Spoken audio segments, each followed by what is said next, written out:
The first thing I noticed was the envelope, thick, cream-colored and square, sitting dead center on Wolfe's morning mail tray like it owned the place. It wasn't there 5 minutes ago. Fritz swore up and down he hadn't touched it. I hadn't touched it, and Nero Wolfe, seated like a brooding sultan in his yellow chair, certainly hadn't touched it. He doesn't even glance at the mail until the hour strikes 11. But this one was different. No return address, no stamp, no name, just the words typed in blocky, uneven letters across the front. To Mr. Nero Wolfe. Private. Urgent. Someone must have slipped it through the door, I said, tilting the thing up to the light. Paper's heavy. Expensive. Maybe handmade. Smells like bergamot and secrets. Wolfe didn't look up from his orchids. Then keep it away from my breakfast. Bergamot interferes with eggs. I flipped the envelope over. No seal, just a neat line of adhesive, already split. Opened and reclosed. Someone's playing games. I'm not inclined toward games before lunch, Archie, Wolfe said, still misting the delicate throat of a Laelia tenebrosa. If it is criminal, it can wait. If it is urgent, I abhor its urgency. And if it's merely confidential, I have no desire to cater to mystery mongers. I broke the seal.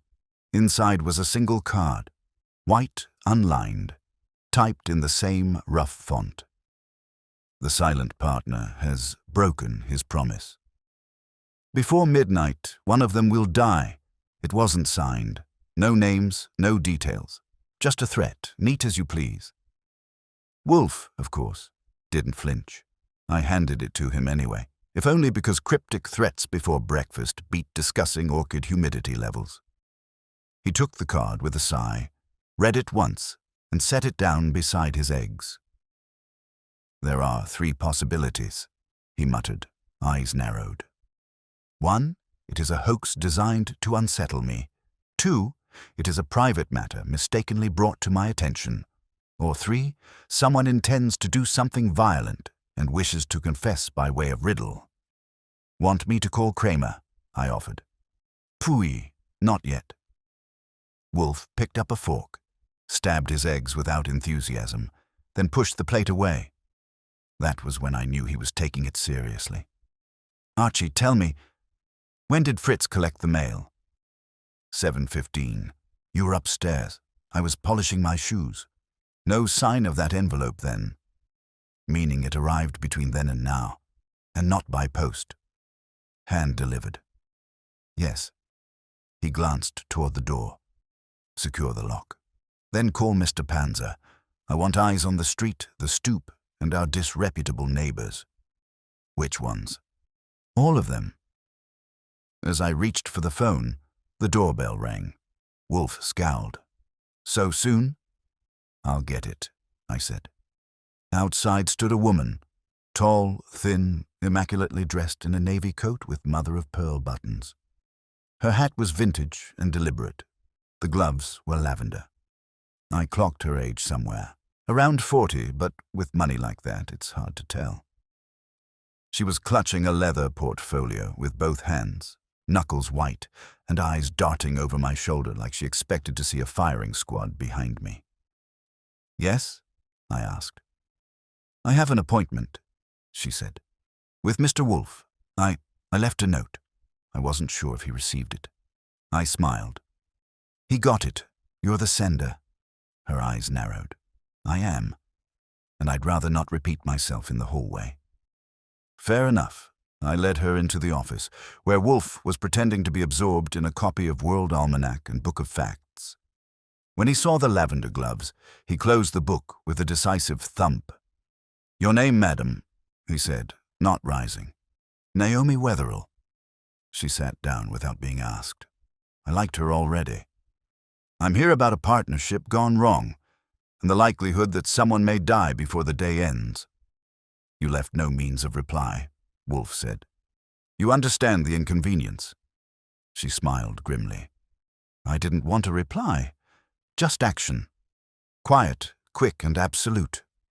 Madam, I do nothing quietly, and I abhor quickness unless it is culinary. However, I am capable of absolute things. She opened the leather portfolio and drew out 3 photographs. One of a man in a bow tie, one of a woman with ash-blonde hair seated at a piano, and the last, a handshake captured in grainy black and white between 2 men under a sign that read, Grafton and Wetherill Gallery. Naomi pointed to the photo. That's me and my partner, Mr. Marcus Grafton. We opened the gallery together 8 years ago, art brokerage. Clients with deep pockets and shallow scruples. 2 months ago, Marcus announced a silent investor had joined us. I never met him, never signed anything, but suddenly money appeared. Acquisitions changed, and Marcus changed. How? Wolfe asked. He started disappearing during business hours, keeping 2 phones, cancelled our annual audit without informing me. Then, 3 days ago, he told me I should go on holiday for a month and not ask questions. Wolfe raised an eyebrow. Did you? I packed. Then I found this. She pulled out a slip of paper.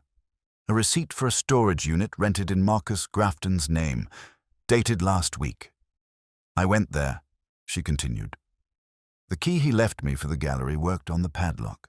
Inside were shipping crates, 8 of them, labeled with client names I recognized, and paintings I didn't. Forgery? Wolfe asked. I don't know, she admitted. But whatever it is, Marcus has gone underground, and last night I received a message. Slid under my door. It said, "The silent partner does not forgive." Wolfe sat forward a fraction. You believe this partner is threatening you. I believe one of us is marked, and I'm not the only one involved. She tapped the photos. That's Lisette Warren, one of our biggest clients, and Marcus's former mistress. She has an original Renoir on her wall that I now suspect may not be as original as she thinks. And the other man? Wolfe asked. She hesitated. That's Ellis Brown. He claims to be Marcus's attorney, but I suspect he's more than that. He's the one who brokered the silent partner's involvement. I could feel Wolfe's pulse rising across the room, which for him meant he blinked a few more times and tapped his pinky on the armrest. I want names, he said. Clients, sales, any records still in your possession. Naomi nodded. I brought ledgers, but I need protection. You have it, Wolfe said simply. I raised a brow. That was fast, too fast. She exhaled and set the portfolio down. Good. Because if I'm right, someone's going to kill to keep the silent partner silent. Wolfe reached for the card on his desk again, read it once more, then looked to me. Archie. Yeah? Begin a new notebook. Title it, The Betrayal of the Silent Partner. I clicked my pen. Already writing? But before I could ask the first question, Naomi's face went slack. Oh God, she whispered.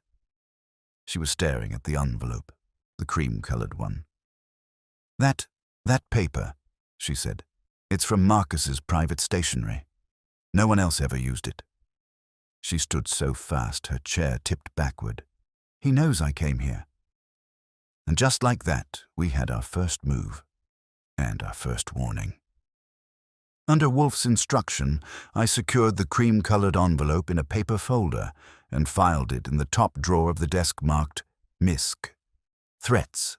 A drawer that, thanks to Wolfe's notoriety, wasn't as empty as you'd hope.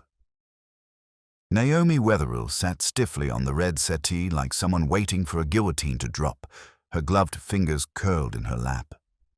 Wolfe, as usual, seemed to have settled into his natural habitat. A man poised, orchid-fed, and ready to prod civilization back into place without ever leaving the room. I returned with the yellow legal pad and flipped it open to the first page. Notebook started.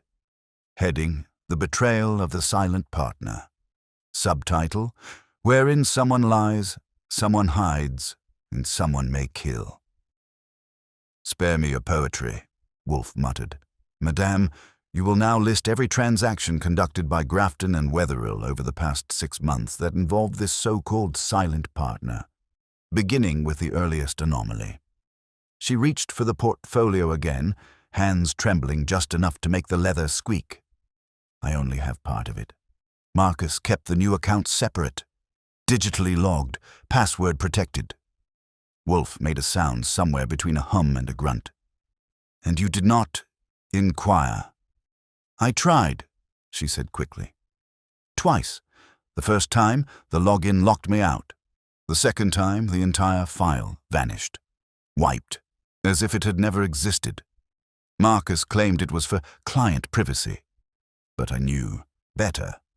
I jotted down, digital files gone. Marcus evasive. Control shifted. The kind of shorthand I could understand under pressure or during the inevitable shouting match with Kramer when bodies start to drop. Naomi slid a printed document across the table. "This ledger covers our public-facing sales, but there are irregularities. Transactions listed without corresponding artwork, gaps in insurance logs, a $50,000 discrepancy in shipping costs." I picked up the paper. "And you've cross-checked this with the gallery inventory?" "Yes, which is how I discovered 3 pieces we supposedly sold were still in storage, or at least duplicates of them were." "Duplicates?" Wolfe repeated, his tone flat. "As in forgeries. I can't prove it, yet." Wolfe leaned back slightly, interlacing his fingers on his stomach like he was ready to hatch a verdict. "You said earlier that Grafton's conduct altered following the appearance of this silent investor. You claim to have never met this person. Then how can you be certain such a figure even exists?" Naomi hesitated. "Because I've heard his voice." Wolfe's eyebrows moved up 0.5 millimeter, the Wolfe equivalent of shock. "He called the gallery twice," she continued. "The first time Marcus wasn't in. The second, I answered by mistake. He didn't give a name, just asked for Marcus." His voice was calm, refined, almost detached. He said, "Ensure discretion is maintained." That was the agreement. Then he hung up. I scribbled that too. Voice, male, calm, threat in the velvet. Wolfe made a low noise. You have no recording?" "No." "Then we must proceed without it, Archie." "Compile a list of all employees, vendors, clients, and close associates of Mr. Grafton over the last fiscal year." I looked at Naomi. She nodded and began naming names. I wrote fast. 5 minutes later, we had a tidy column of suspects, or at least people with proximity to whatever shady developments were percolating through the gallery. Naomi underlined 3 names. Lisette Warren, big money, thin patience. She trusted Marcus, not me. Ellis Brown, no license as far as I can verify. Claims to be Marcus's counsel. Might be more. And someone named Colby Strathmore appears in a few of Marcus's emails, never mentioned in person. He might be the silent investor. "Colby Strathmore," Wolfe repeated. "A name that sounds invented. Archie? I'll look him up." The phone rang. Fritz called in from the kitchen. Saul Panzer had arrived. Wolfe nodded toward the door. "Bring him." Saul Panzer doesn't knock. He just shows up. Long coat, longer face, and always with the expression of a man halfway through solving the problem before he even knows what the problem is. When I opened the door, he raised a brow. "Got something slippery?" he asked. "Oh, just a lady with a missing partner, a maybe forgery. Ring, and a murder warning delivered before breakfast." "Same old." He followed me in. Wolfe didn't waste time. "Mr. Panzer, a Mr. Marcus Grafton has disappeared under circumstances both suspicious and vague. I require his location, his associates, and any financial footprints he may have left scattered around the city. You have until dinner." Saul nodded like Wolfe had asked him to fetch milk, not excavate the buried sins of a vanishing art dealer. "Understood." "Oh, and one thing more," Wolfe added. "Discretion." Saul glanced at Naomi, then back to Wolfe. "It's my middle name." With that, he left. I turned back toward Naomi, who had stood up again. I should return to the gallery, she said, faltering. There are still clients scheduled and— No, Wolfe said, firm. You will remain in New York, but avoid the gallery. Until I am confident you are not the intended victim, you will not offer yourself up as bait. I have staff. They'll wonder. Let them wonder. She seemed ready to argue, but then glanced at the envelope again. That settled it. Fine. I'll check into the Helston on East 69th. Marcus always hated that place. Wolfe didn't even blink. Perfect. After she left, bundled back into her navy coat and looking more composed than she had when she arrived, Wolfe turned to me. Archie, go to Grafton and Wetherell. Pose as a prospective buyer. Evaluate the space. Talk, listen, observe. If you can, speak with Ms. Warren and Mr. Brown. Learn what they fear. And if they fear me, then you're doing it right. He leaned back and closed his eyes. The game, Archie, has begun. Let us discover whether the silent partner is a man, a myth, or a murderer. If you want to learn anything useful in this town, you've got to walk like you belong, talk like you're buying, and smile like your pockets jingle. I used all three by the time I stepped into Grafton and Wetherell Fine Arts, which had the kind of polished wood floors and cold lighting that screamed, "Don't touch," in 5 languages. The gallery sat on the corner of Madison and 72nd, nestled between a bespoke watch boutique and a florist that clearly overcharged for hydrangeas. From the sidewalk, it looked serene. Inside, it felt like a church, the kind where the gods were named Monet and Degas, and the tithe was 6 figures and up. A willowy brunette behind the reception desk gave me the once-over, smiled like she'd been trained in Geneva, and asked, "Are you expected?" "No, but you'll get over it," I said. "I'm in the market. Paintings, preferably expensive. My wife says our walls are too white and our neighbors are too smug." She gave a tight-lipped smile that probably cost her emotionally. "Of course. Let me find someone to assist you. May I have your name?" "Chester Groves." No I. That alias had worked for me once before during a gallery scam in St. Arthu's. Francisco. Figured it had another round in it. She clicked a few keys on a terminal and picked up the phone, murmured something discreet, then gestured toward a cluster of modernist chairs that looked like punishment for people with hips. I waited no more than 2 minutes before the door near the back swung open and a man stepped out, polished, tanned, and wearing a charcoal suit, tailored like it had been cut directly from ambition. He smiled, but only with his mouth. "Mr. Groves, I'm Ellis Brown." Now, Brown didn't match the kind of lawyer who argued in court or kept contracts airtight. He had a smoothness that belonged more to facilitators, men who existed between official roles, deal brokers, fixers, the sort who knew where to press without leaving fingerprints. He extended a hand. His grip was firm, but oddly dry. "Welcome. We're honored to help beautify your walls."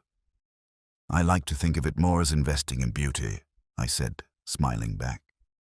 He led me down the central corridor, where discreet halogen lights made everything look more expensive than it probably was. The walls were lined with curated works, oils, watercolors, a few abstract pieces that had me squinting and pretending to understand. Brown offered a patter he'd clearly rehearsed 1,000 times. Artist bios, appreciation metrics, auction values. But I interrupted midway. "I was under the impression this was a 2-partner outfit," I said. "Where's the other half? Grafton, is it?" Brown didn't miss a step. "Mr. Grafton is currently in Europe acquiring new works. He travels frequently.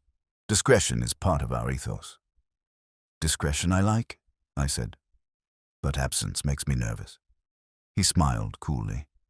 "I assure you, Mr. Groves, the gallery's integrity doesn't depend on physical presence. Our systems are designed to function independently. Would you like to view some of the pieces we've reserved for high-tier clients?" "Of course," I said. "But humor me. That piano piece over there." I pointed to a dreamy watercolor near the office hallway. Looks like the work of Lisette Warren, doesn't it? Something flickered in his eyes. Brown was good, but not that good. You have an excellent eye. I saw one like it in Santa Barbara, I lied. They claimed it was a one of one. He folded his hands. Miss Warren's pieces have occasionally inspired reproductions. Or silent partners, I asked. This time his smile disappeared entirely. Mr. Groves, I'm not sure what line of inquiry you think you're pursuing, but I assure you. At that moment, the front bell chimed again. I turned instinctively and caught a glimpse of platinum blonde hair, fur-trimmed coat, and a cigarette holder, longer than some fencing foils. The woman didn't just enter the gallery. She arrived like a statement. Ah, Brown said, smoothing his face. One of our long-time patrons. Lisette Warren. She ignored Brown completely and walked directly toward us, her heels clicking against the parquet like punctuation. You're new, she said to me, cocking her head. And not an art buyer.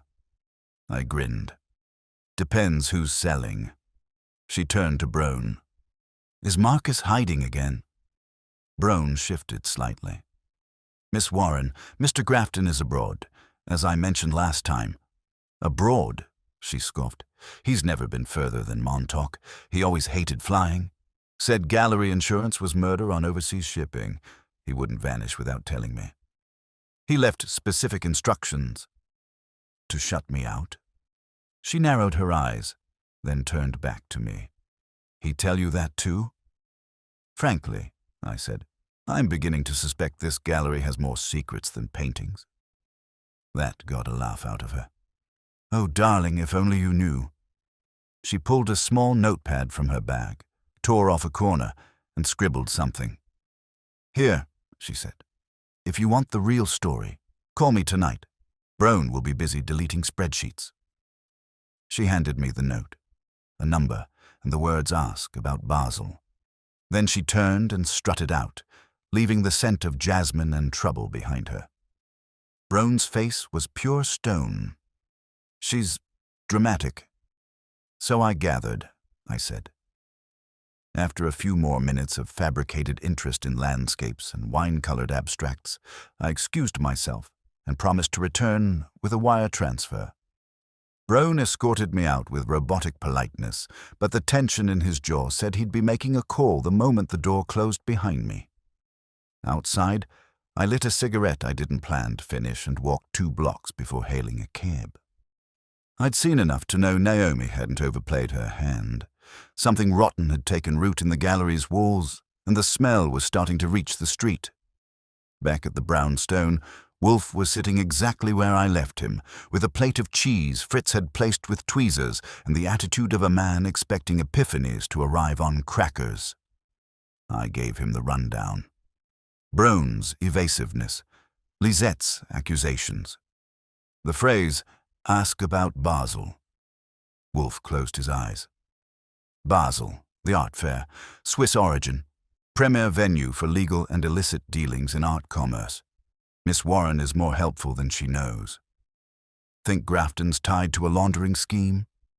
I think, Wolfe said, the silent partner may be using art as the ideal veil for money. Art is subjective, traceability poor, authentication flexible, a perfect shield.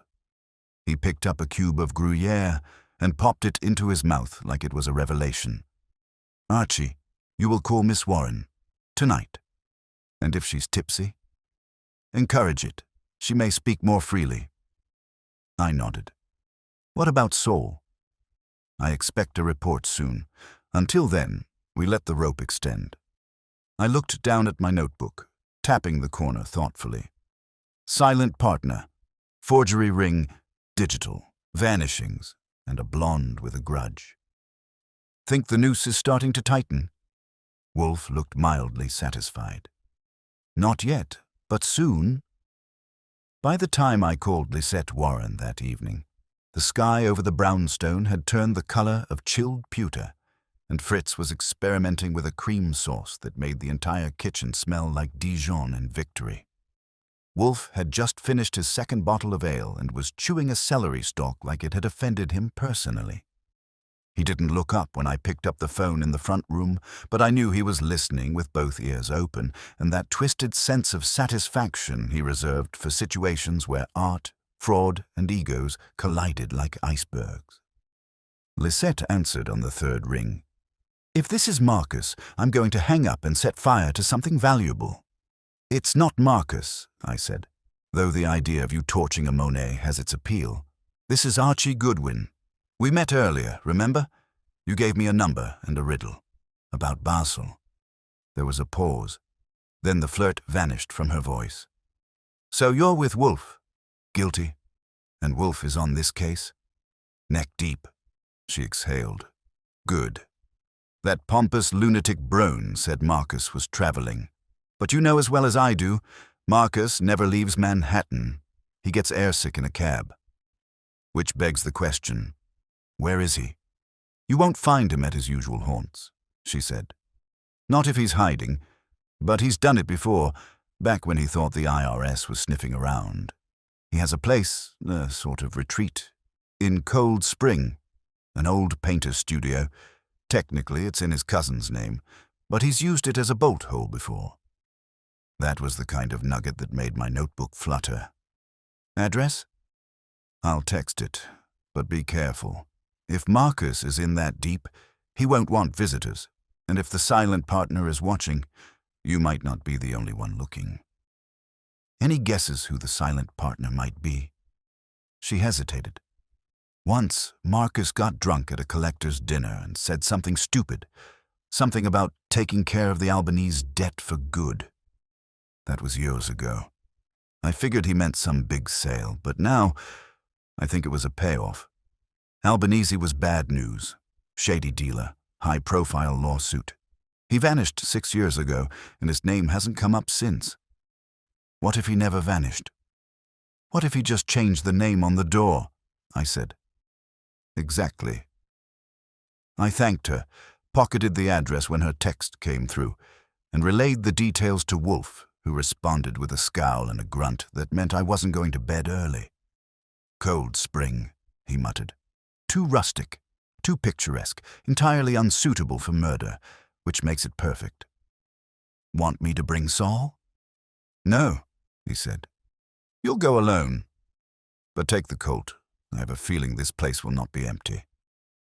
Fritz packed me a thermos of coffee and a ham sandwich, wrapped in linen like a sacred relic. At 9:15 sharp, I pulled the sedan from the garage, checked the glove box for the .32, and headed north out of the city with the cold biting at my windows and the address Lisette had sent, printed in Wolfe's neat block letters. The drive was uneventful until I passed Beacon. The road narrowed, trees closed in like silent spectators, and the occasional mailbox looked about as friendly as a bear trap. The turn-off to the address came without warning. A dirt lane half concealed by brush, marked only by a rusted iron number on a tree. The studio sat in a hollow, flanked by leafless oaks and a decaying fence. It was one story, made of stone, with a wide porch and darkened windows. A light flickered once from the back, then vanished. I turned off my headlights and coasted to a stop 50 feet back, listening. Silence. I walked the rest of the way on foot, stepping slow and soft, flashlight in one hand, the Colt tucked behind my coat button with the other. The front door had been reinforced recently. New hinges, a steel plate. But the side window? Not so much. I jimmied it open, slid in, and landed behind a threadbare couch that smelled like turpentine and regret. The place was a mess. Scattered brushes, empty bottles, unopened mail, dust thick enough to write poetry in. I moved slowly, checking each room. The bedroom was untouched. The kitchen had one cup in the sink. The back room, the studio itself, was another story. A canvas stood on the easel, unfinished. A woman in profile, mouth open in surprise or fear. Her hand reached toward a window. I turned toward the shelves. Receipts, files, storage manifests. And then I heard it.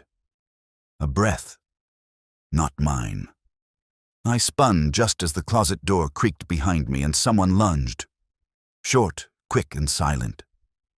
I dropped the flashlight, caught the edge of the attacker's coat, and we crashed into the easel, sending the canvas flying. The Colt dug into my ribs. No, his ribs. I shoved, rolled, and pinned his arm against the floorboards. "Enough," I barked, "unless you want an unscheduled root canal." He froze. "Who are you?" I said, winded. "Grafton." "No," he wheezed. "No, Brown, Ellis Brown." Of all the places. I pulled him up by the collar, flipped on the overhead lamp, and got a good look at his face. Sweaty. Cut lip. Red around the eyes. "What are you doing here?" "Same as you," he muttered. "Looking. For what?" He hesitated. "Evidence. Something to explain why Marcus pulled this stunt." "Let me guess. The silent partner's not so silent anymore?" He looked away. That's when I saw the file on the floor behind him, unsealed, stamped in red with the words, "Strathmore, Client Folder." "Is that your silent partner?" I asked. He swallowed. "I don't know, but Marcus thought he was real. He kept these locked up here. I only found the key last night. If I don't find answers, I'm next." "Next for what?" Brown met my eyes. "For disappearing." That was when the light bulb shattered overhead and we hit the ground. Fast. A gunshot rang out from the trees behind the house, followed by the snap of underbrush and the unmistakable growl of a retreating engine. Someone didn't like us snooping. I reached for the file and yanked Brown toward the back exit. We scrambled through the kitchen and out the side as a dark sedan peeled off down the road, taillights vanishing into the night like the last laugh in a bad joke. We stood in the snow, breath fogging, both of us shaken. The file folder in my hand was damp, crumpled, but intact. "You still think Marcus is in Europe?" I asked. Brown didn't answer. We rode back in silence, him in the passenger seat, staring out the window like a man counting ghosts. I didn't press. Not yet. That would be Wolfe's job.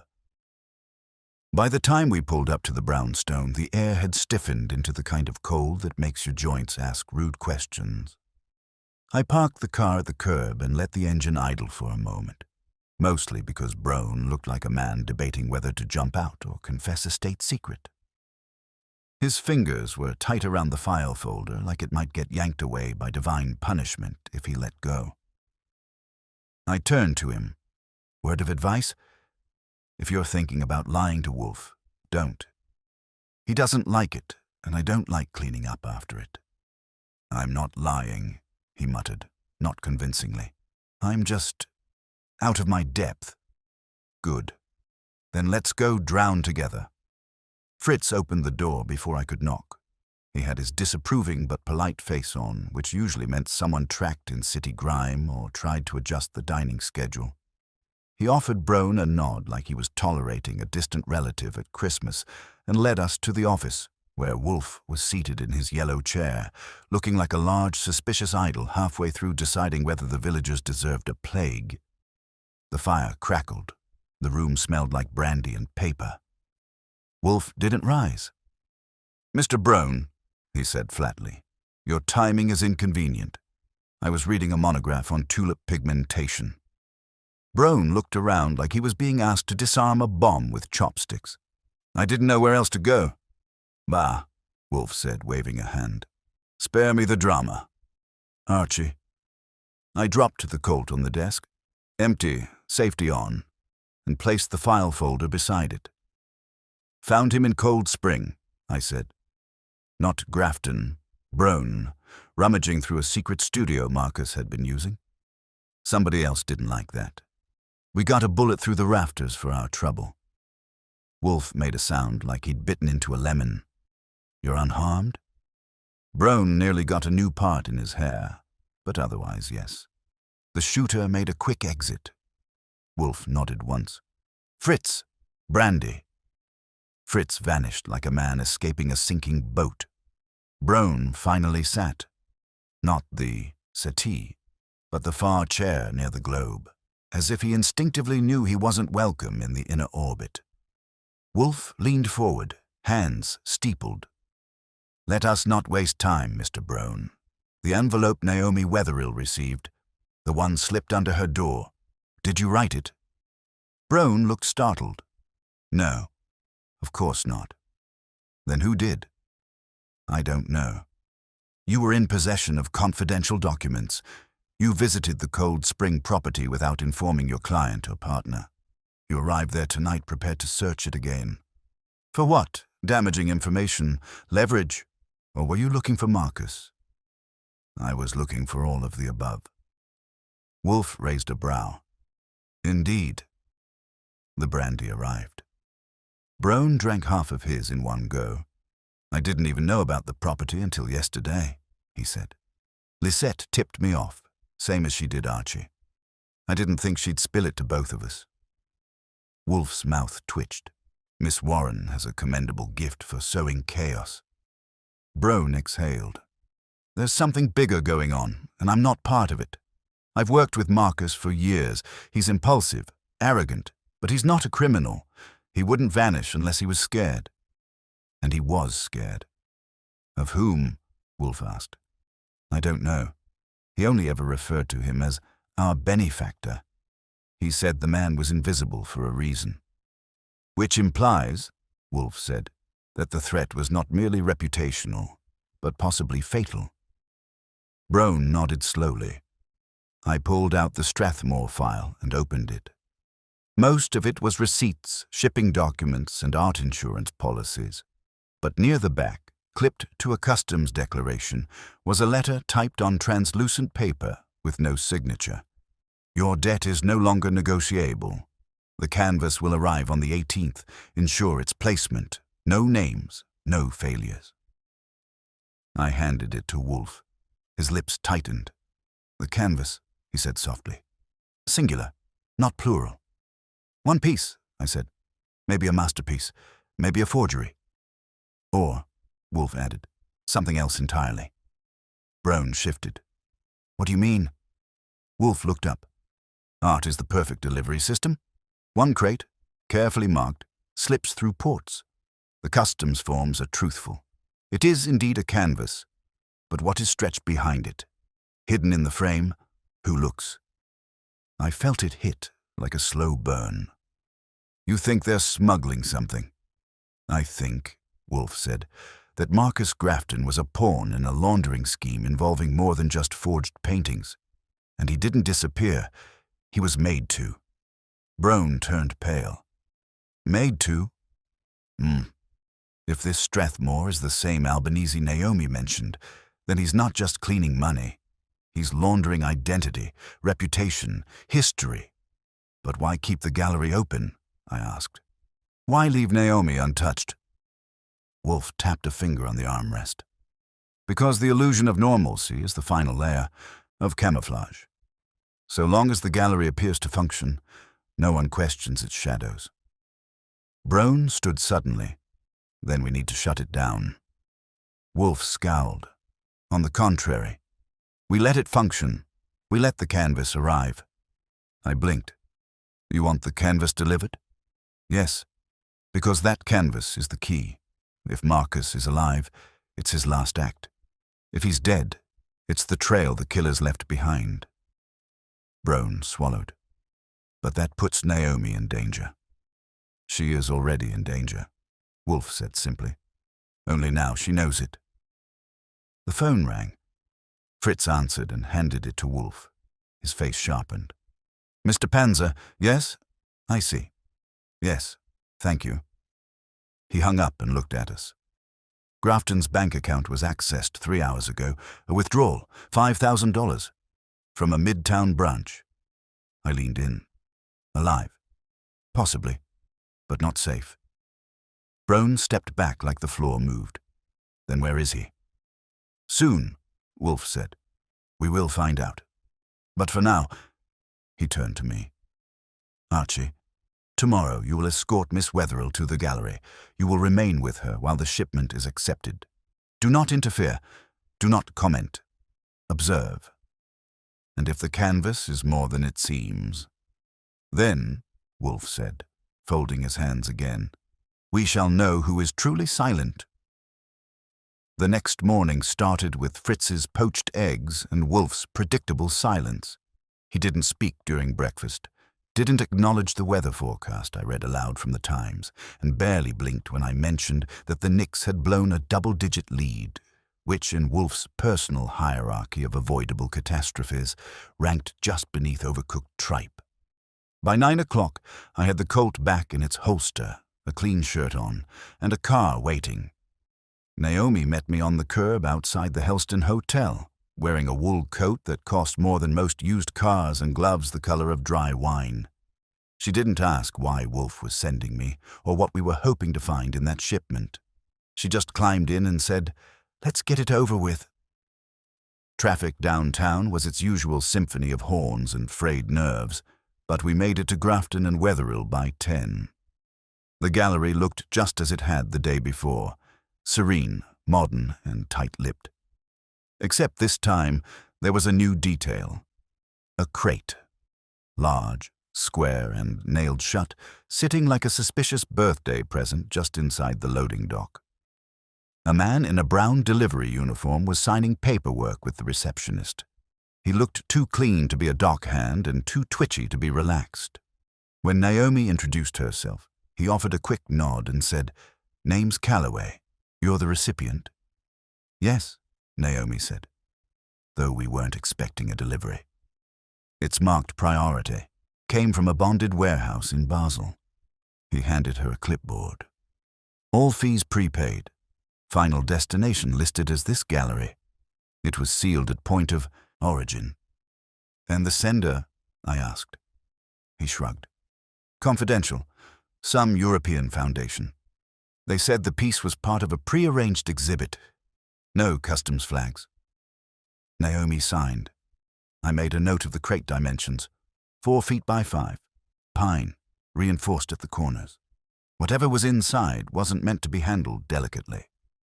"Help us get it inside," I told Calloway. "Then you can disappear." He didn't argue. Together, we wheeled it into the gallery's central room and placed it near the far wall, where sunlight draped across the floor like stage lighting. Brown entered from the side hallway as we were setting it down. He looked from the crate to Naomi and then to me. "So," he said, trying to sound casual. "That's the canvas." "Looks like it," I said. "Any objections to opening it now?" He hesitated. "Do you think that's wise?" "I think pretending it isn't there would be unwise," I said. "Unless you'd prefer Wolfe come down here personally. He'd love the stairs." Naomi fetched a crowbar from the gallery's supply closet, and with a few careful prees, the crate gave way. Inside was a single painting, wrapped in acid-free paper, corners padded with thick foam. We lifted it out, unwrapped it, and took a step back. It was a painting, all right. Oil on canvas, clearly aged. The style was somewhere between 19th century realism and commercial portraiture. A woman seated in profile, pale skin, dark dress, gloved hands. Her face was turned slightly away, but her eyes, those were unmistakable. Wide, alert, and terrified. Naomi stepped closer. That's Lisette." Brown's brow furrowed. "It can't be.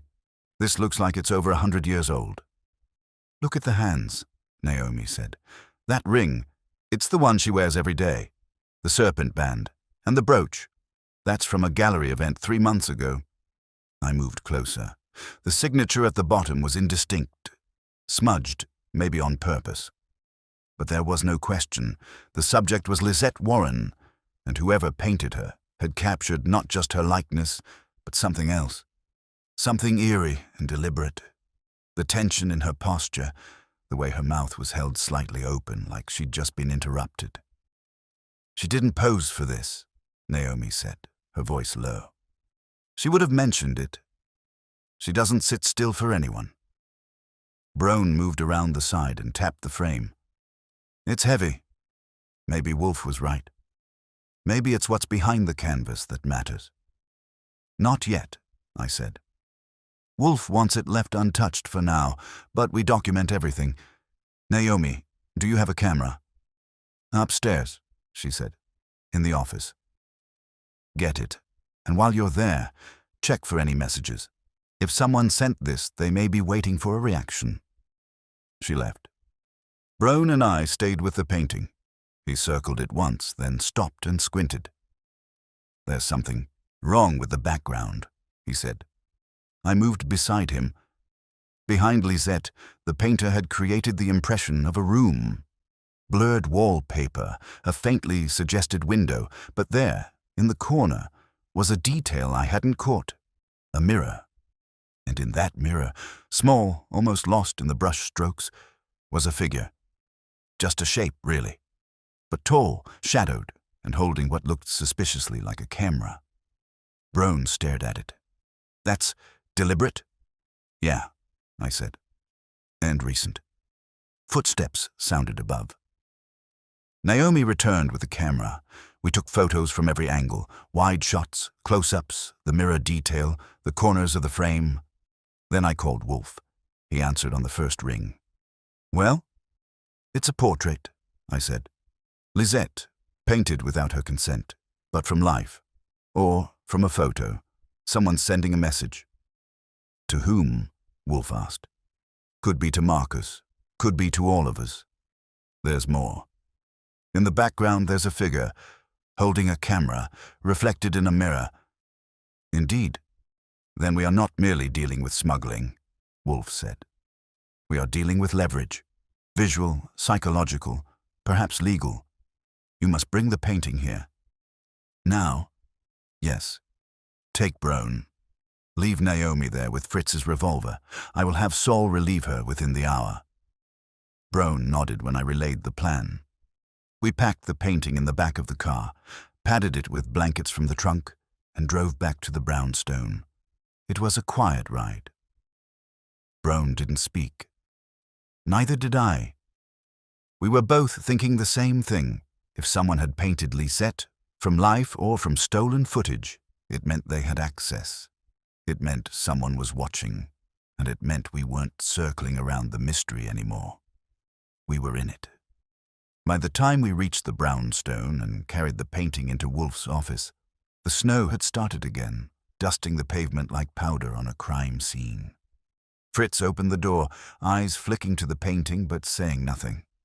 Inside, Wolfe cleared a space and had us place it on a padded easel near the bookshelf. He studied it for a long moment. Then he said, Now we know the canvas is not the crime. It is the threat. He reached for his notebook and began to write. Wolfe stared at the painting for nearly 10 minutes without saying a word, his eyes sweeping over every brushstroke like he was examining a map. Meanwhile, Brown shifted in the red chair across from me, tapping his thumb against the seam of his trousers like a man waiting for a verdict. I leaned on the edge of Wolfe's desk and studied the canvas from a different angle, trying to catch something we'd missed, something that might be hiding in plain sight. Wolfe finally broke the silence with a quiet grunt. The painting, he said, is not merely art. It is a warning, a message crafted with deliberate intimacy, and, perhaps, a bargaining chip. I get the message part, I said. You paint someone without their knowledge, slip it into a gallery, make sure the right people see it. That's got teeth. But why Lisette? What does she have that the silent partner wants? Her silence, Wolfe said, lifting his glass of brown sherry. Or her influence? Perhaps both. Brown leaned forward. You think the painting was meant to frighten her? No, Mr. Brown. I believe it was meant to remind her of something she witnessed or of something she possesses. You think she has proof? I asked. I think, Wolfe said, we must ask her. I picked up the phone and dialed Lisette's number. She answered on the second ring, her voice smoky and clipped. If this is another fake invitation to the Whitney, I swear. It's Archie Goodwin. A pause. Then, well, that's only slightly less exhausting. You're needed at the brownstone. Wolfe wants to show you something. It's urgent. Can't he come to me? He could, but we're trying to avoid structural damage to the sidewalk. She sighed, then dropped the dramatics. Fine. Give me 30. True to her word, she arrived in just under that, wrapped in a dark green coat with a hood and carrying the scent of sandalwood and good decisions made late. Fritz let her in, and she strolled into the office like she'd been there 100 times. Wolfe didn't rise, of course. Miss Warren. Mr. Wolfe. I gestured to the painting on the easel. Recognize her. She turned. One look and the color drained from her face like someone had opened a drain. My God, she whispered. Wolfe observed her reaction with clinical precision. It is you, yes? She nodded slowly, eyes fixed on the canvas. That's the dress I wore to the private preview last October. I didn't know anyone was painting. Are you certain? I asked. No one requested a sitting. No, and I wouldn't have agreed even if they had. I hate being stared at longer than a martini takes to finish. Did Marcus ever mention this to you? Wolfe asked. Never. Wolfe's voice lowered. Miss Warren, someone painted you without consent. Then ensured this image was shipped under secrecy to the gallery you frequent and support. That is no small coincidence. Either it was meant to provoke you or remind you. She backed away from the easel, her fingers curling slightly at her sides. There was a night, about 2 months ago. Marcus invited me to the gallery after hours. Said he had a piece to show me. Something illicit. Wolfe's brow lifted. He called it the Red Requiem. Said it was a smuggled masterpiece, probably forged, possibly cursed. We drank a bottle of Saint-Emilion, and he led me into the back. But when he uncovered it, it wasn't a painting at all. It was a frame. Empty. Just canvas backing stretched across a wooden skeleton, with odd stitching around the edges. And inside, her voice faltered. Inside what? I prompted. Inside the frame, he pulled out a compartment, hidden, and in it there were documents, dozens of them, handwritten letters, a passport, photographs. One of them showed a woman being led down a hallway by 2 men in military uniforms. Russian. I saw the insignia. Did Marcus explain it? He said they were blackmail documents from an old Cold War cache that had been buried in European archives. He said the silent partner had acquired them through intermediaries and that they were to be moved through the gallery, piece by piece, disguised as art. I stared at Wolfe, then at Brown. Neither blinked. You remember any names from the documents? I asked. She shook her head. Only one. Strathmore. Brown stiffened. Wolfe exhaled. That name again. And this time, tied to Cold War intelligence. I told Marcus it was insane, Lisette said. But he said it was safer if it stayed in the art world. No one asks questions about provenance if the signature's famous enough. Wolfe leaned back, satisfied. Then the painting, your painting, is both a threat and a test. The silent partner wants to know if the trail has been compromised, if Grafton talked, if you remembered. Lisette crossed her arms. And what happens if they decide I did? Then you become expendable, Wolfe said flatly. Brown stood up. That's it. We call the police. Let Kramer deal with it. No, Wolfe said. The moment the police get involved, the silent partner disappears. Possibly forever. We must draw him out, and that requires bait. Lisette stared at him. You want me to be bait? Wolfe closed his eyes. No, I want Mr. Grafton to resurface, and to do that, we must convince the silent partner that the painting has failed. How do we do that? I asked. Simple, Wolfe said. We leak a photograph. I blinked. You want us to leak it? Yes, through the appropriate channel. Make it appear accidental. Let the silent partner believe the painting has become public. If he's alive, Grafton will panic. If he's dead, someone else will. And if neither happens, then we escalate. Lisette turned to the canvas again, her expression colder now. If this painting was meant to frighten me, it failed. Wolfe murmured, "Good." I stood and grabbed my coat. "I'll get the photo to Saul. He can circulate it where it counts. Auction house rumors, maybe a few gallery forums." Wolfe nodded. "Discretion, Archie. But let the fuse burn bright." As I left the office, I looked back one last time.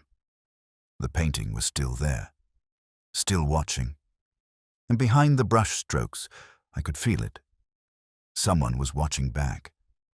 If Wolfe had a taste for firecrackers, I would have sworn he was lighting fuses just to enjoy the sound. The plan was clean, dangerous, and about as subtle as handing a ticking clock to a man who's already sweating. So I took the photograph of the painting, that eerie portrait of Lisette, with the shadow in the mirror, and slipped it into the bloodstream of the New York art world like a viral whisper. A misdirected consignment photo leaked anonymously to a gallery intern who ran a minor gossip blog for collectors. From there, it took 12 hours for the image to show up on 2 obscure digital art boards, 1 private auction preview list, and a subscriber-only bulletin hosted in Zurich. And just like that, we had movement. The first sign came not from the gallery, or Lisette, or even Browne. It came from a bank. Wolfe was in the plant rooms, tending to a white dendrobium orchid like it might share state secrets, when Fritz brought in a message, handwritten, clipped from a telegram that had been delivered by hand. Withdrawal alert. Grafton account. 16,000, 2 locations, same day. Westchester, then Hell's Kitchen. I read it aloud. Wolfe set down his mister, turned slowly and said, "Alive." It wasn't a question. He didn't wait for me to react. "Call Mr. Panzer. Have him review every hotel, rental property, and private condo within a 6-block radius of the Hell's Kitchen branch. Focus on buildings with direct line of sight to the west." Why west? Because Grafton is watching, or being watched.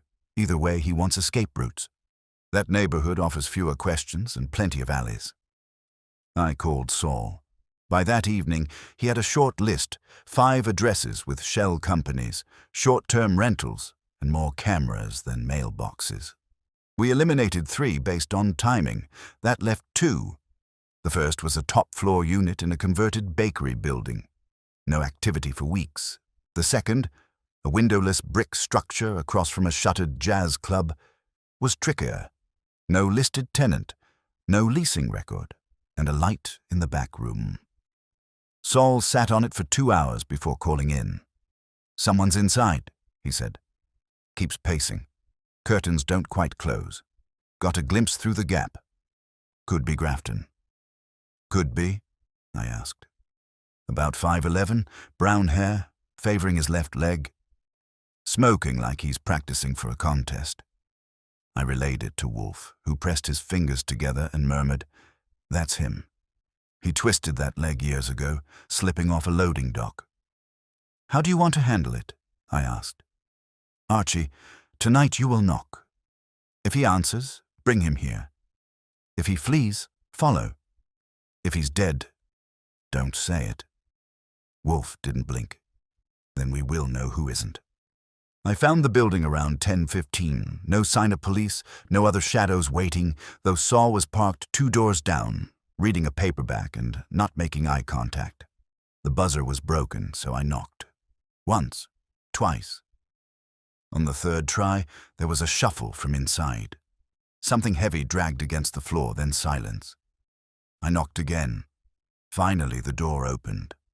Marcus Grafton stood there.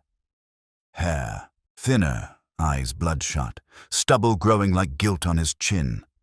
He looked like someone had wrung him out and hung him over a radiator. His hand gripped the edge of the door like it was the only thing keeping him upright. "Mr. Goodwin," he said. "That's right." He didn't ask how I'd found him. He stepped aside. The inside smelled like old varnish and rationed cologne. A mattress on the floor, a bottle of scotch on the sill, a laptop half shut on a crate. Grafton closed the door, but didn't sit. "You saw the painting," he said. "Hard to miss." "I didn't commission it. No one thinks you did, but it was sent under your name." His laugh was dry. "Of course it was. He's showing me what happens when you disobey." "You mean Strathmore?" Grafton winced at the name like it burned his throat. "That's not his real name, but yes." "Why Lisette?" "She saw the documents," he said. "The ones from the frame. That was never supposed to happen. I was only supposed to house the item until the buyer arranged transport, but the buyer stalled, and Strathmore got nervous. So he painted her. Not him. One of his people. They film everything. Surveillance artist. He told me. No message sticks without a face. "Why'd you run?" Grafton turned, looked out the dark window. "Because I thought he'd kill her, or Naomi, or me, and I couldn't pick." I let that hang. Then I said, "He wants the documents back." "They're gone," Grafton said. "I hid them in the one place he can't go." "Where?" He looked at me. "The gallery, in the walls. Behind the dehumidifier in the storage hall. Nobody checks there unless a pipe bursts." I pulled out my phone. Texted Wolfe. "Found Grafton. Safe. He says docs hidden in gallery wall. Bring him."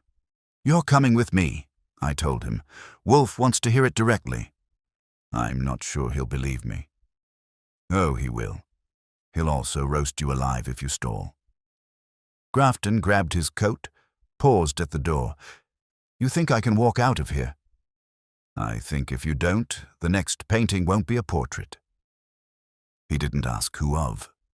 We brought him back under Saul's shadow. No tail. Wolfe was waiting, arms crossed, eyes sharp. "Mr. Grafton," he said, "you have been a fool." Grafton didn't argue. Wolfe motioned for him to sit. Then he turned to me. "Tomorrow, you will retrieve the documents, quietly, no alarms. Bring them here. What about the painting?" "It stays until I say otherwise." Grafton looked up. "He'll know. Once he sees me missing, he'll act." Wolfe nodded. "Let him. I intend to invite him for tea." I raised a brow. "That's new." "He sent a painting," Wolfe said. "We shall return the favor." Wolfe didn't say much after Grafton collapsed into the red chair and spilled the entire story. Not even when he mentioned the burner phones, the code, names, or the way the so-called Strathmore operated like a ghost with a checkbook.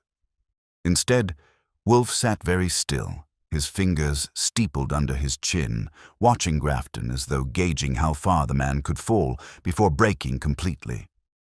It was past midnight when Wolfe finally spoke. "Mr. Grafton, you are not merely a victim. You are a participant, however reluctantly, in a criminal conspiracy that now threatens to consume everyone it has touched, including Miss Warren, including Miss Wetherill, including yourself." Grafton didn't argue. He looked like he barely had the energy to blink. "Fritz," Wolfe said sharply, "a sandwich and broth for our guest. Mr. Grafton will remain here until I say otherwise." Fritz, to his credit, didn't sigh, just vanished toward the kitchen with the cold efficiency of a man who'd dealt with late-night confessions before. Wolfe turned to me. "Archie, retrieve the documents. Go now. Bring gloves. Use the back door. If you are caught, deny everything. If you are followed, lose them. I know the drill." Wolfe gave me a tight nod, the kind he saved for moments when things could unravel quickly. I grabbed my coat and Fritz's key to the gallery and headed into the night. The gallery at 2 a.m. was like a church that had forgotten how to be holy, empty, dim, too quiet. The lights hummed faintly from motion sensors, throwing long shadows across the minimalist walls. I moved quickly but quietly down the hallway to the storage room, checking behind me twice. The dehumidifier sat against the far wall, its grey face humming softly. It looked innocent enough, but when I pulled it aside, I saw the line Grafton had described. A seam in the paneling, almost invisible if you weren't looking for it. A false panel built into the wall itself. I slid the flat end of my screwdriver into the seam and gave it a twist. It popped. Inside, stacked tightly and bound with rubber bands, were 2 thick packets of paper, old stationery, a green cloth-bound folder, a thin book of Polaroids, most of them curled at the edges. I pulled it all out and slipped it into my satchel. Then I resealed the panel, pushed the dehumidifier back into place, and slipped out the way I came. It wasn't until I reached the end of the alley behind the gallery that I realized someone was there, a man in a dark coat standing by the trash bins. Smoking. Watching. He took a step toward me. I didn't wait. I turned, sprinted down the alley, cut left across the street, ducked behind a delivery truck, and doubled back toward 6th. I took 2 side streets, a subway stairwell, and a construction scaffold before checking behind me. Clear. At the brownstone, Wolfe was waiting in the office, robe on, eyes sharp. Grafton was asleep on the settee, a blanket draped over him by Fritz, who pretended it had floated there of its own volition. I dropped the satchel on Wolfe's desk. Documents retrieved, I said. I was followed. Lost them. Describe. Tall, lean build, smoker, grey coat. Didn't chase, just watched. Might have been confirming the drop. Wolfe opened the satchel and removed the contents with the delicacy of a man handling raw plutonium. He unfolded one of the letters, scanned it, and grunted. Russian cipher, he murmured. 1986. This is more than blackmail. This is leverage, old leverage, traded like currency. He picked up a Polaroid. This woman is familiar. She's in 3 more of those, I said. Always with someone different, military, diplomatic, European mostly. Fritz entered silently with coffee, then disappeared again. Wolfe flipped through more documents. This is the reason Grafton was chosen, not for the art, for the air of legitimacy, a well-appointed gallery, a reputation of exclusivity. It's not art laundering, it's identity laundering. I poured myself a cup of coffee, sat down. What's the play? We use the bait, but this time we bait a trap of our own. He tapped a document. This one, it mentions a meeting. Vienna, Decker 4, package exchange. Confirmation by visual cue. The woman will be in red. That was last year. And the painting, Wolfe said. Lisette, in red. I leaned forward. You think Strathmore had the painting made from footage of that meeting?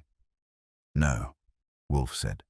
I think he had it made to mimic the footage, to create pressure, to link her, falsely or not, to something she never touched, to scare her into silence. Wolfe's eyes glittered. Or cooperation. Now what? Wolfe closed the folder and stood. We feed him something irresistible. I blinked. Such as? Wolfe turned to the painting still standing on its easel in the corner. We send him a second painting. A forgery? No. A message, just like his. I stared at him. You're going to commission a portrait? Yes. Of Grafton, alive, holding today's newspaper, seated beside the real documents. Let Strathmore see what we have, and what we know. You think he'll come for it? I think, Wolfe said calmly, that he'll come to destroy it, and when he does, we shall have him. You want to bait him into this house? I want to bait him into a mistake. I stood. Saul? Already in motion, Wolfe said. He'll find the right channels. Brown will leak it. Naomi will confirm. Lisette will deny. And Grafton stays in this house until the end. I nodded.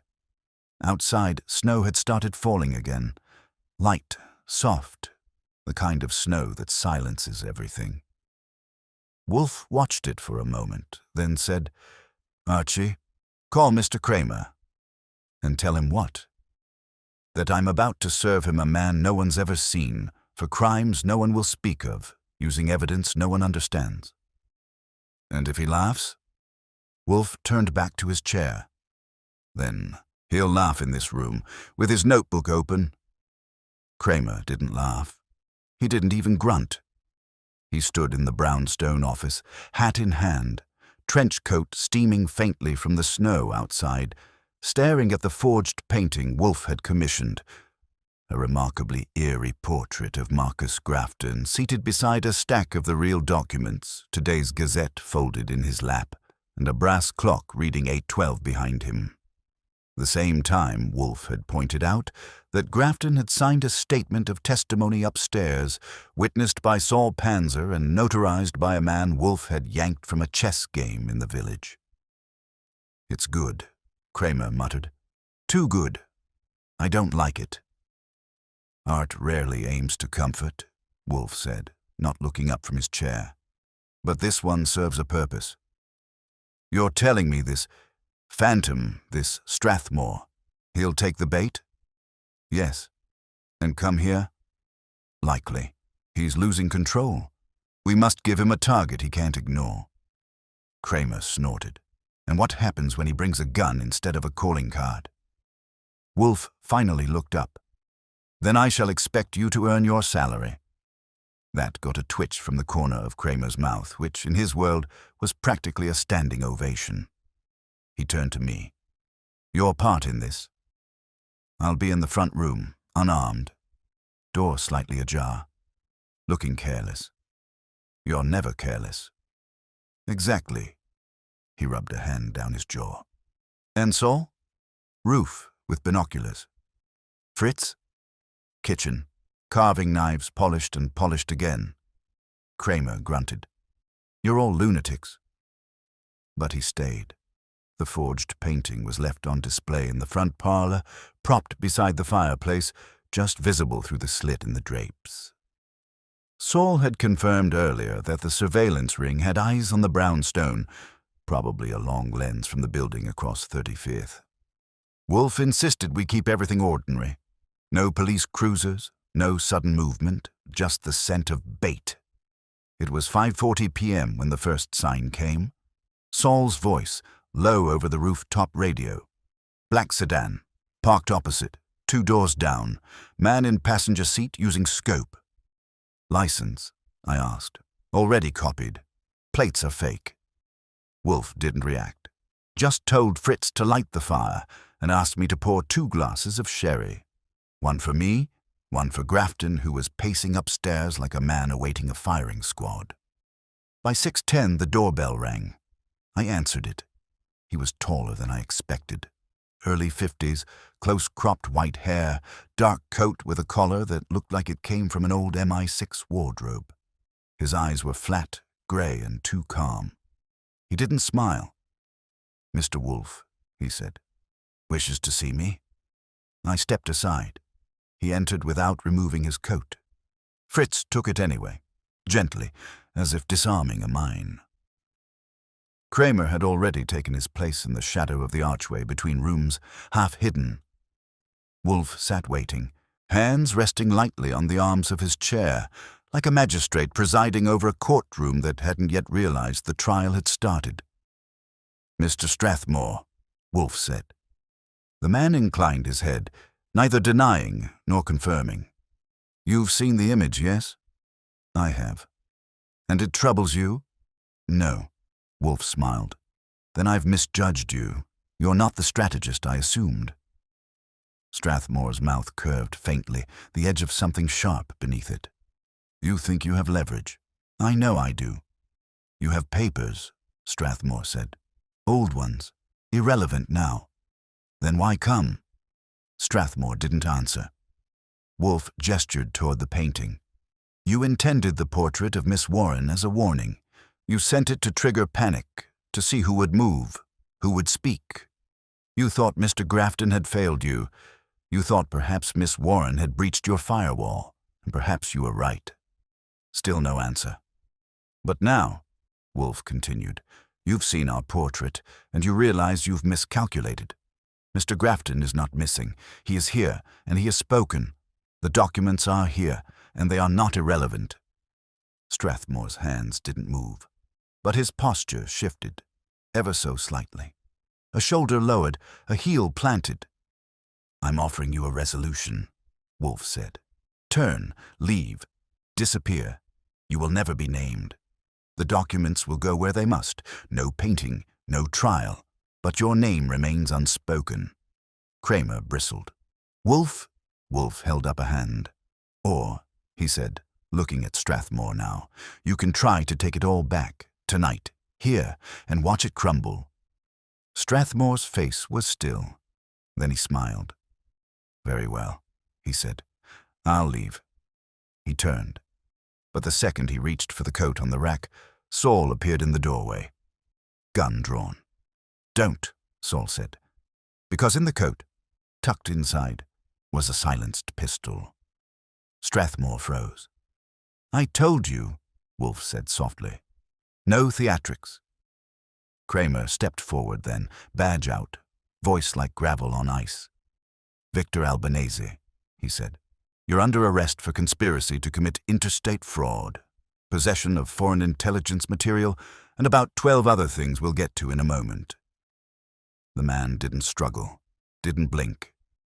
He simply looked at Wolfe and said, You play a long game. I play the necessary one, Wolfe replied. Kramer cuffed him. Saul followed them out. Fritz returned a moment later, carrying the coat like it might explode. Grafton descended the stairs slowly. His face was pale, but there was a clarity in it now, like a weight had lifted, even if it left bruises behind. Lisette arrived 5 minutes later, wrapped in that same green coat. She looked at Wolfe, looked at Grafton, and then looked at the painting. Well, she said, I suppose I should ask for a copy. No, Wolfe said. Burn it. She smiled. Later, as the fire crackled and Fritz served duck breast with port reduction, Wolfe allowed himself one small indulgence. He lifted his glass and looked at me. You see, Archie? Strategy, not spectacle. I clinked his glass with mine. But you have to admit, that was one hell of a curtain call. After Strathmore, no, let's call him by the name that finally made the arrest official, Victor Albanese, was led out of the brownstone, the air seemed to shift. Not just from the cold he left behind, but from the weight of a scheme that had hovered over all of us for days, maybe longer. Fritz, ever the consummate professional, didn't so much as twitch out of rhythm. He cleared the wine glasses, removed the duck bones, and returned to the kitchen with the kind of poise that could get a man knighted in some parts of Europe. Wolfe, meanwhile, sat back in his chair like Atlas unburdened, his belly rising ever so slightly with a satisfied breath. Not triumphant, just still. Kramer hadn't said goodbye. He'd been too busy talking into his shoulder mic while nudging Albanese toward the unmarked car parked 2 blocks over. Saul vanished back into the New York dark, a silhouette folding into the night with the usual quiet efficiency, which left Wolfe and me, and our reluctant boarder, Marcus Grafton, who was now seated in the chair opposite Wolfe, one hand gripping a glass of water like it might fly away if he let it. You could have told me sooner, Wolfe said without looking at him. Grafton blinked. I didn't know who to trust. Wolfe's brow lifted slightly. You trusted a man who commissioned surveillance paintings. But not me. I didn't trust him, Grafton said. I feared him. Then next time, Wolfe said, fear me more efficiently. That was the closest thing to mercy Grafton was going to get. Wolfe stood, stretched minimally, and gestured for me to bring the documents. I retrieved the folder from the safe behind the globe, where Wolfe had stored it after triple sealing the office and threatening me with excommunication if I so much as sneezed near it. He leafed through the pages again, not quickly, but not lingering either. Every paper had already been categorized, photographed, and summarized in Wolfe's own dense shorthand. He didn't need to reread them.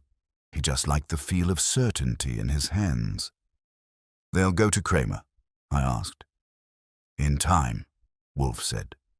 "Once he's ready to understand what he has." "Which is?" Wolfe tapped the folder. "Not just Cold War intelligence, not just financial blackmail. This," he paused, "is a blueprint for modern manipulation, a dossier of people whose names still ring bells in quiet rooms, diplomats, executives, a cardinal or two. Enough to make Strathmore dangerous?" "Enough," Wolfe said, "to make him useful, until he wasn't." Grafton looked up. "And now?"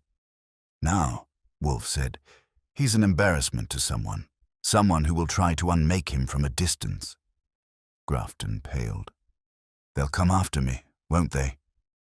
"No," Wolfe said, "because you no longer matter. You were a courier, a stagehand who wandered into the spotlight. The moment you disappeared, your value ended. If Albanese had wanted you dead, you'd already be ashes." "So I'm safe?" Wolfe's gaze hardened. "You're irrelevant. That is safer than safe." There was a long pause.